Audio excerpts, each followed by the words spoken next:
Hebreus capítulo 2. Portanto, precisamos prestar muita atenção às verdades que temos ouvido, senão podemos nos desviar delas. Porque se é certo que as mensagens vindas dos anjos sempre têm se mostrado verdadeiras e o povo tem sido sempre castigado por lhes desobedecer, o que é que nos leva a pensar que podemos escapar se formos indiferentes a esta grande salvação anunciada pelo próprio Senhor Jesus e que nos foi transmitida por aqueles que o ouviram falar? Deus sempre tem nos mostrado que estas mensagens são verdadeiras por meio de sinais, maravilhas e diferentes milagres, e concedendo certos dons especiais da parte do Espírito Santo àqueles que creem de acordo com a sua vontade.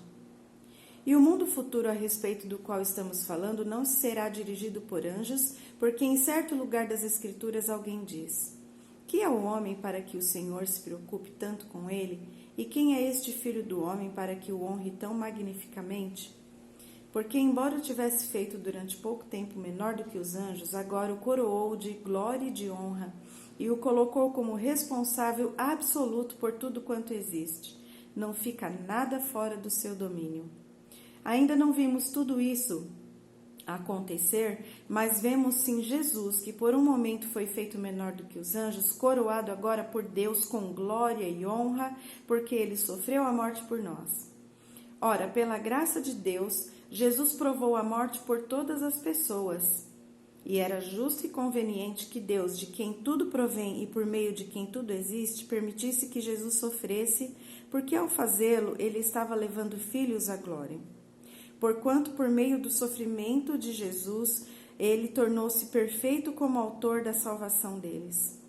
Ora, tanto aquele que santifica quanto os que são santificados têm agora o mesmo Pai. E por isso que Jesus não se envergonha de nos chamar seus irmãos, porque ele diz: falarei aos meus irmãos do seu nome e cantaremos os seus louvores na reunião do povo. Noutra ocasião ele disse: porém minha confiança em Deus. E ainda numa outra vez: vejam, aqui estou com os filhos que Deus me deu. Visto que nós os filhos somos seres humanos feitos de carne e sangue, ele se tornou carne e sangue também pelo nascimento em forma humana, pois somente como ser humano ele poderia morrer e morrendo derrotar o poder do diabo que tinha o poder da morte. Só dessa maneira é que ele poderia libertar aqueles que durante a vida toda estiveram escravizados pelo medo da morte. Todos nós sabemos que ele não veio socorrer anjos, mas sim os descendentes de Abraão. E era necessário que Jesus fosse como nós, os seus irmãos, a fim de que ele pudesse ser diante de Deus o nosso sumo sacerdote, misericordioso e fiel, para perdoar os pecados do povo.